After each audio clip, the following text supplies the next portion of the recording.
किताब 7वां अध्याय 1 से 26। पूरा वचन मत पढ़िए, अगर पढ़ना है तो कोई पढ़ लीजिए। परंतु इस्राएलियों ने अर्पण की वस्तु के विषय में विश्वासघात किया, अर्थात यहूदा गोत्र का आकान जो जेरह वंशी जब्दी का पोता और कम्मी का पुत्र था, उसने अर्पण की वस्तुओं में से कुछ ले लिया। इस कारण यहोवा का कोप इस्राएलियों पर भड़क उठा। यहोशू ने यरीहो से एक नामक नगर के पास, जो बेतावेन से लगा हुआ बेतेल के पूर्व की ओर है, कुछ पुरुषों को यह कहकर भेजा और जाकर देश का भेद ले आओ। और उन पुरुषों ने जाकर एक का भेद लिया और उन्होंने यहोशू के पास लौटकर कहा, सब लोग वहां न जाएं, कोई 2-3 हजार पुरुष जाकर एक को जीत सकते हैं। सब लोगों को वहां जाने का कष्ट ना दे, क्योंकि वे लोग थोड़े ही हैं। इसलिए कोई 3000 पुरुष वहां गए, परंतु एक के रहने वालों के सामने से भाग आए। तब एक के रहने वाले ने उनमें से कोई 36 पुरुष मार डाले और अपने फाटकों से सबा रीम तक उनका पीछा करके उतराई से उनको मारते गए। तब लोगों का मन पिघल कर जल सा बन गया। तब यहोशू ने अपने वस्त्र फाड़े और वह इस्राएली वृद्ध लोग यहोवा के संदूक के सामने मुंह के बल गिरकर पृथ्वी पर सांझ तक पड़े रहे और उन्होंने अपने सिर पर धूल डाली। और यहोशू ने कहा, हाय प्रभु यहोवा, तू अपनी इस प्रजा को यरदन पार क्यों ले आया? क्या हमें एमोरियों के वश में करके नष्ट करने के लिए ले आया है? भला होता है कि हम संतोष करके यरदन के उस पार रह जाते हैं। हाय प्रभु, मैं क्या कहूँ? जब इस्राएलियों ने अपने शत्रुओं को पीठ दिखाई है, क्योंकि कनानी वरन इस देश के सब निवासी यह सुनकर हमको घेर लेंगे और हमारा नाम पृथ्वी पर से मिटा डालेंगे, फिर तू अपने बड़े नाम के लिए क्या करेगा? यहोवा ने यहोशू से कहा, उठ खड़ा हो, जब तू क्यों इस भांति मुंह के बल पृथ्वी पर पड़ा है? इस्राएलियों ने पाप किया और जो वाचा मैंने उनसे अपनी साथ बंधाई थी उसको उन्होंने तोड़ दिया है। उन्होंने अर्पण की वस्तुओं में से ले लिया, वरन चोरी भी की और छल करके उसको अपने सामान में रख लिया है।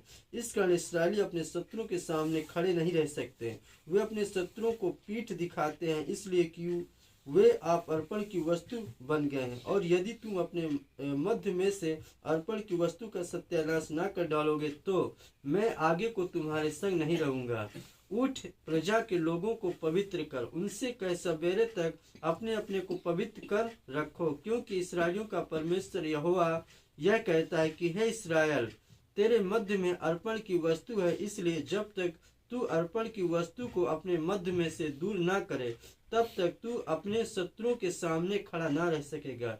इसलिए सवेरे को तुम गोत्र गोत्र के अनुसार समीप खड़े किए जाओगे, और जिस गोत्र को यहोवा पकड़े वह एक कुल करके पास आए, और जिस कुल को यहोवा पकड़े वह घराना घराना करके पास आए। फिर जिस घराने को यहोवा पकड़े वह एक एक पुरुष करके पास आए। तब जो पुरुष अर्पण की वस्तु रखे हुए पकड़ा जाएगा और जो कुछ उसका हो सब आग में डालकर जला दिया जाए, क्योंकि उसने यहोवा की वाचा को तोड़ा है और इस्राएल में अनुचित कर्म किया है। यहोशू सवेरे उठकर इस्राएलियों की गोत्र गोत्र करके समीप ले गया और यहूदा का गोत्र पकड़ा गया।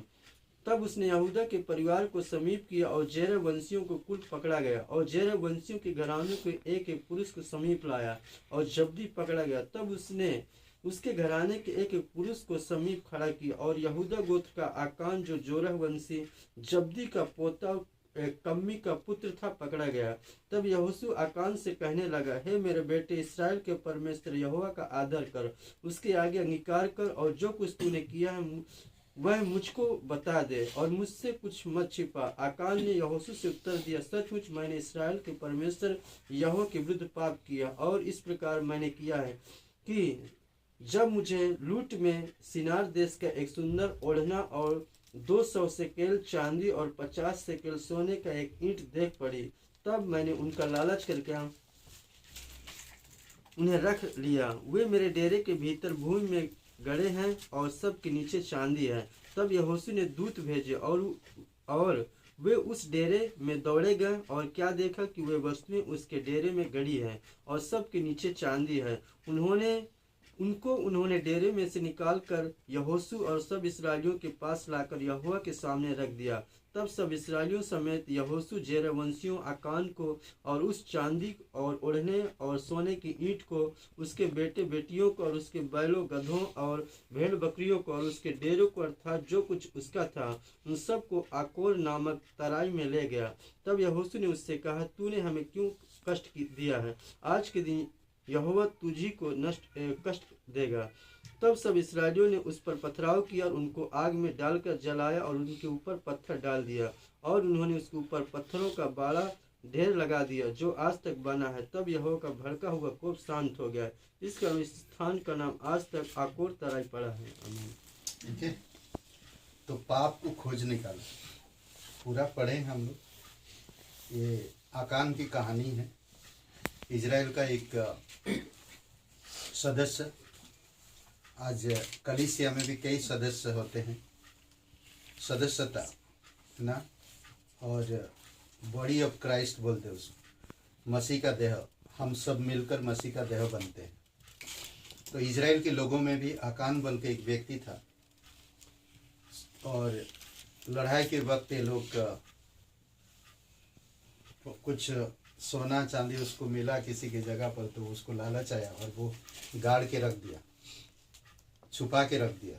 पर परमेश्वर को आप जानते हैं, परमेश्वर सच्चा है। कितना अच्छा परमेश्वर है कि हर एक लोगों से प्रेम करता है, और जब गलतियां होता है तो परमेश्वर उसको उजागर भी करता है, बताता है और दंडित भी करता है। हर एक चीज परमेश्वर को पता होता है। धन्यवाद करिए कि आज हम नया नियम में हैं, हमारी पाप माफ हो गया। परमेश्वर कभी हमारी पापों को याद नहीं करेगा, और जब हम स्वर्ग में जाएंगे हमारी पापों को कभी याद नहीं करेगा। और आज हम पाप के वजह से मरते नहीं, बल्कि हम परमेश्वर की अनुग्रह में, परमेश्वर की प्रेम में, परमेश्वर की शांति में बढ़ते हैं। और यीशु मसीह 3 चीज का प्रतीक है, प्रेम, शांति और मुक्ति का प्रतीक है। यीशु मसीह, परमेश्वर ने इस धरती पर आया, प्रेम लेकर आया, शांति लेकर आया और मुक्ति लेकर आया। और मुक्ति किस चीज से? पापों से। ओके, यहाँ पर जो कहानी है, पापी को खोज निकाला। कौन निकाला? परमेश्वर। कैसे निकाला? हम लोग 4 बातें हैं तो देख सकते हैं, हम लोग उसमें 4 बातों में हम लोग सोच सकते हैं। बोलते कि वो लोग जब लड़ाई करने किसी की जगह जा रहे थे तो वो लोग हार रहे थे, जीत नहीं पा रहे। बोलते हम इतने बड़े बड़े काम किए हैं, यरीहो बोल के इतना बड़ा एक शहर है, हम लोग, परमेश्वर ने हमको कहा था कि सिर्फ जाकर वहां पर 7 बार राउंड लगाना और फिर रोज का स्तुति आराधना करना, परमेश्वर की बढ़ाई करना और 7 बार राउंड लगा के वापस आना, और 7 दिन तक करना ऐसा। 7वें दिन बड़े दीवार वो गिर पड़ेगा, और वैसा हुआ भी। वो लोग इतना बड़ा शहर जीता, परंतु जब बोलते ना कि एक इजराइल के बीच में एक परिवार का एक व्यक्ति कुछ लालच के द्वारा उसने कुछ सोना चांदी को छुपा के रखा और दफना के रखा, तो परमेश्वर को क्रोध हुआ। परमेश्वर इजराइल लोगों को, छोटे छोटे गांव से, शहर से हार रहे थे वो लोग। इनके पास बहुत लोग हैं, पर छोटे छोटे जो राज्य है उनसे हार रहे थे, देश है उनसे हार रहे थे। पर यहाँ पर जब खोज निकाला गया तो किस तरह से खोज निकाला गया? देखिए, सबसे पहला बात, पाप किया गया। पहला वचन और 21 वचन पढ़िए। पाप का श्राप। परंतु इस्राएलियों ने अर्पण की वस्तु के विषय में विश्वासघात किया, अर्थात यहूदा गोत्र का आकान, जो जिरेवंशी जब्दी का पोता और कमर्मी का पुत्र था, उसने अर्पण की वस्तुओं में से कुछ ले लिया। इस कारण यहोवा का कोप इस्राएलियों पर भड़क उठा। ओके, भड़क उठा। क्या किया था उसने? लालच किया, अर्पण की वस्तुओं से लालच किया था ना, वो सब फूंक देना, वो सब जला देना, वो सब नष्ट कर देना बोला था। ओके, वचन 21 पढ़िए। कि जब मुझे लूट में शिनार देश का एक सुंदर ओढ़ना और 200 शकेल चांदी और 50 शकेल सोने के एक ईंट देख पड़ी, तब मैंने उनका लालच करके उन्हें रख लिया। वे मेरे डेरे के भीतर भूमि में गड़े हैं और सबसे नीचे चांदी है। कोई भी गिर सकता है ना, कोई भी गिर सकता है। सोना जब मिले, ईंट मिल रहा भाई, सोने का ईंट मिला तो कोई भी गिर सकता, लालच में आ सकता। अगर आप परमेश्वर में हो तो रुपया सोना चांदी पर कभी भी भरोसा मत करो, लालच मत करो। परमेश्वर जो आपको इतना बड़ा स्वतंत्र दिया, आज़ादी दिया, आपके पापों को माफ किया, आपको एक नया जीवन दिया, उसके बारे में सोचिए। थोड़ी समय जीवन है हमारी, ये जीवन भी कब क्या हो जाए हमें भी नहीं मालूम। आजकल लोगों में कोई भरोसा नहीं है कब क्या हो जाए। ब्लड प्रेशर, शुगर, कई सारी चीज़ें, टेंशन, चिंताएं, बहुत सारी चीज़ें ऐसा आ रहा, और इसीलिए बहुत ज़रूरी है कि हम लोगों को समझना। ओके, तो उसने पाप का जो श्राप था, क्या देखते हैं हम, पाप का श्राप। ओके, याकूब का 1:15 पढ़िए। याकूब 1:15।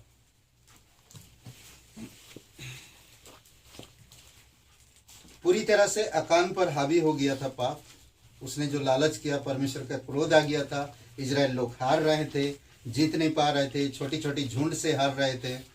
तो बहुत इंपॉर्टेंट, बहुत ज़रूरी है हमें समझना, पाप हमारी खुशी छीन लेती है और पाप हमें उदासी में डाल सकता, निराशा में रख सकता। हमेशा हमारी साथ हमारी दोस्त, हमारी अच्छे लोग हमसे दूर हो सकते हैं पाप के कारण। पढ़िए 1:15। फिर अभिलाषा गर्भवती होकर पाप को जानती है और पाप जब बढ़ जाता है तो मृत्यु को उत्पन्न करता है। ओके, यही है पाप का श्राप। जब पाप बोलते ना कि अभिलाषा ना, अकान ने लालसा किया और लालसा उसके अंदर काम किया, और उसने जो अर्पण की वस्तु थी उन वस्तुओं को चुपके से नष्ट कर देना चाहिए था, परंतु उसने वैसा नहीं किया और उसको छुपा के रखा। ले आया साथ में, लड़ाई में से लेकर आया साथ में, और अपनी झोपड़ी में जहां पर वो सोता, मतलब बेड़ है, बेड़ के नीचे खोद के गाड़ के रखा है। सोचिए, तो सबसे पहली बात, पाप किया गया और पाप का श्राप गर्भवती होकर क्या करता है, पाप को जन्म देता। पाप जब बढ़ जाता है तो क्या लेकर आता, मृत्यु को लेकर आता। दूसरी बात, पाप छुपाया गया, पाप छुपाया गया। कई बार लोग नहीं समझ पाते पाप को हम कैसे छुपाते हैं। 21 वचन दोबारा पढ़िए। लूट में मैंने सिनार की एक सुंदर ओढ़नी, 200 शकेल चांदी और 50 शकेल वजन के सोने की एक ईंट देखी। तब मैंने लोभ में पकड़कर उनको ले लिया। देख, वे मेरे तंबू के भीतर भूमि में गड़े हैं और सबके नीचे चांदी है। ओके, कोई भी इंसान गलत करता है तो कभी भी मानने के लिए तैयार नहीं होता। कोई भी इंसान कैसा भी हो, मानते नहीं। तो सेम चीज वही यहाँ पर अकान भी किया, पाप को छुपाया ना, और वो जो सामान लेकर आया था गड्ढा खोद के उसके जमीन पर गाड़ दिया। और आज अगर चोर अगर पुलिस के पास लेकर जाते हैं, एक पकड़ा गया, तो कभी नहीं कहता कि मैंने चुराया, कभी नहीं कहता। सब कुछ बोलते ना, गवाहों के साथ, सबूतों के साथ उसको पकड़ा जाता, फिर भी वो कहता नहीं कि मैं चोर हूं। कभी भी पुलिस स्टेशन में जाकर कोई गलत इंसान जाकर कहा नहीं कि मुझे बंदी बना लो क्योंकि मैंने चोरी किया। और आज भी संसार में कोई भी इंसान अपनी पापों को कभी नहीं मानता है, अपनी पापों को ढांपता है, यानी कि ढांकता है। तो इसका जो है पाप को ढांपना। ओके, 21 वचन वही फिर से उसने ढांका, लेकर आया, उसको गड्ढे खुदा और उसको बिस्तर के नीचे जमीन पर गाड़ दिया। ओके, नीति वचन का 28-13 पढ़िए। नीति वचन का 28 और वचन 13। जो अपने अपराध छिपा रखता है उसका कार्य सफल नहीं होता, परंतु जो उनको मान लेता है और छोड़ भी देता उस पर दया की जाएगी। ओके, जो अपराध छुपा के रखता है उसका कार्य कभी सफल नहीं होगा। तो इसीलिए हमें सावधान रहना चाहिए। परमेश्वर आपको माफ किया है, परमेश्वर आपको नया जीवन दिया है, आप उस पाप को छोड़ देना चाहिए और छोड़ देना चाहिए पूरी तरह से। तीसरी बात, पाप को उजागर करना, पाप को उजागर करना। 22 वचन पढ़िए यहोशू का। अतः यहोशू ने संदेशवाहक भेजे जो दौड़कर तंबू में गए, और उन्होंने देखा कि वे वस्तुएं उसके तंबू में गड़ी थी, तभी उसके नीचे चांदी थी। ओके, सेम जैसा उसने छुपा के रखा था, परमेश्वर ने वैसा कहा और उसके सामने लाया, उजागर किया, और फिर जब उसने बताया तो वो वैसे मिला। और इसका कहते हैं कि सामना करना, पाप का सामना करना, पाप को उजागर करना यानी कि सामना करना। ओके, सामना करना। ये गिनती का किताब 32 का 23 पढ़िए कोई एक जन। गिनती 32-23।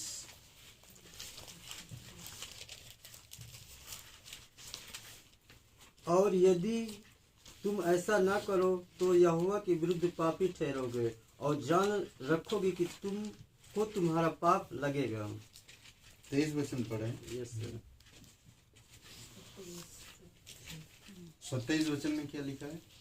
इसी के उसी का ही है। 26 परंतु अपने प्रभु के कहे के अनुसार तेरे दास सबके सब युद्ध के लिए हथियार बंद यहोवा नहीं नहीं, वही 23 वचन ही है। ठीक है, तो जब हम मान लेते हैं तो हमारी काम सफल होएगा। तो इसीलिए हमें सामना करना चाहिए, मान लेना चाहिए। मान लेने से कई बार होता सजा से आप बच जाओगे, आप पर दया होगा ना। छोड़ देने से आप पर क्या होगा? दया होगा। ओके, अगर हम उसे पकड़े रहेंगे और छुपा के रखेंगे, उजागर नहीं करेंगे, तो हम सामना नहीं कर रहे ना। कई बार देखेंगे जब पाप आता है इंसान के अंदर तो उनको निराश करता है और साइड करता है, साइड कर लेता है। वो सबके साथ मिलजुल के नहीं रहते, गुपचुप रहते हैं, शांतिपूर्वक रहते हैं। वो सबसे वार्तालाप ज़्यादा नहीं करते, कम कर देते हैं। बोलते ना, यीशु मसीह ने क्या कहा?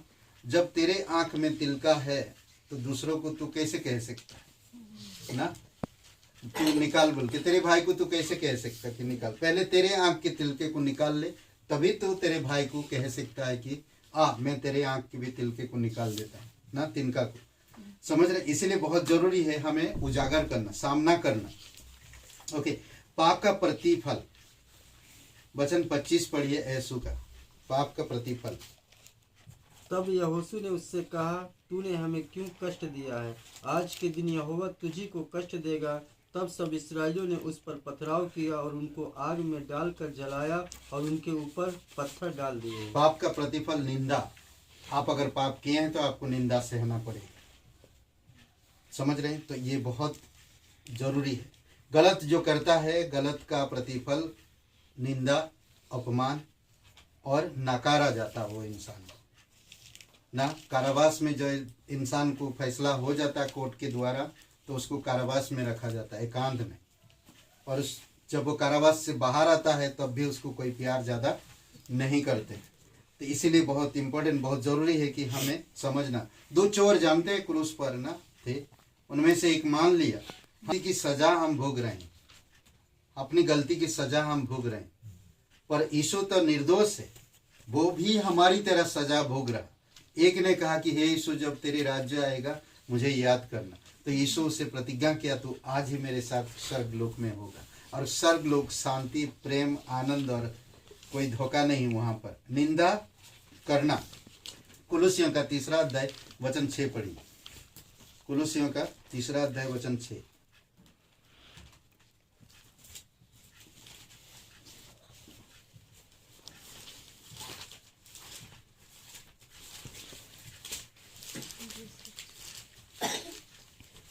कुलुस्सी 3 का 6। इन्हीं के कारण परमेश्वर का प्रकोप आज्ञा न मानने वालों पर पड़ता है।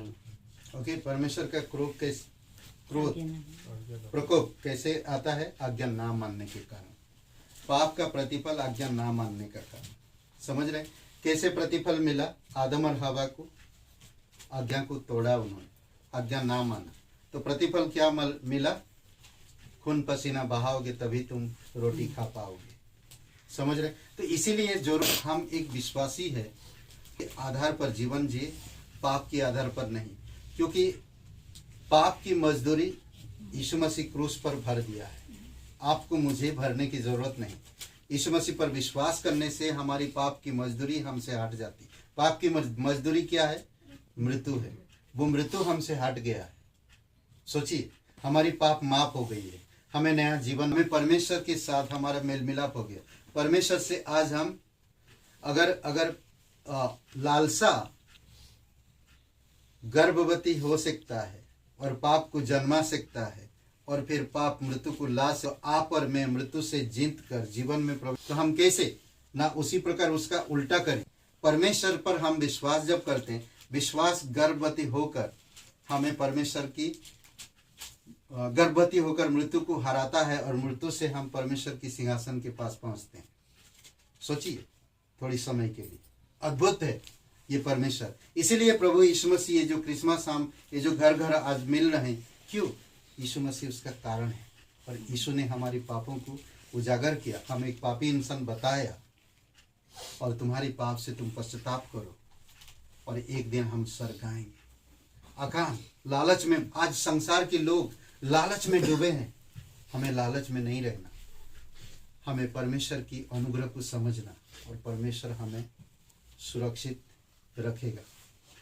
पाप हमारी खुशी और आनंद को चुरा लेता है, हमें निराशा में डालता, हमें उदास कर देता है, हमें अलगाव कर देता, हमें निंदा करने का या बुराई हमारी ओर ले आता है। लोग निंदा करते हैं हमारी, लोग अपमान करते हैं हमारी, नामधराई होती है हमारी जब हमारे जीवन में पाप होता है। तो इसीलिए बहुत इम्पोर्टेंट है हमें समझना कि परमेश्वर हमारी पाप को माफ किया है। मुझे उस पाप की लालसा में नहीं जीना है, मुझे आत्मा की जीवन जीना है। आमीन। आइए प्रार्थना करते हैं। तो ईश्वर हम धन्यवाद देते हैं इस कॉलोनी के लिए, इस घर के लिए धन्यवाद देते हैं। तेरी दया और कृपा रहे प्रभु यीशु, दिन प्रतिदिन प्रत्येक लोगों की जीवन में, घरों में शांति, प्रेम और आनंद लेकर आइए पिता। धन्यवाद देते प्रभु यीशु।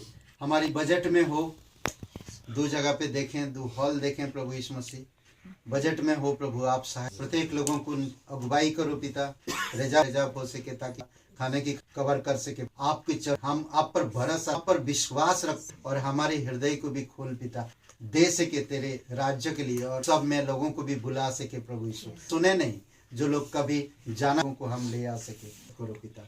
धन्यवाद देते नीतू जी को खोलने के लिए, अंजू जी बात देते प्रभु यीशु मसीह जी पिता। धन्यवाद, तेरी दया और कृपा रहे, इस तेरी शांति, तेरी अनुग्रह बनाई रखना पिता, दयालु और करुणामय परमेश्वर पिता। धन्यवाद देते रजनीश जी वाइफ के लिए, धन्यवाद देते प्रभु यीशु मसीह करते उसे सुरक्षित रख। भूपेंद्र जी के लिए प्रार्थना कर प्रभु यीशु और चंगाई रखना पिता, उन्हें ठंडी से उन्हें बचा, जीवित और पराक्रमी परमेश्वर, राजाओं का राजा तू, प्रभुओं का प्रभु परमेश्वर। धन्यवाद यीशु नाम मांगते हैं।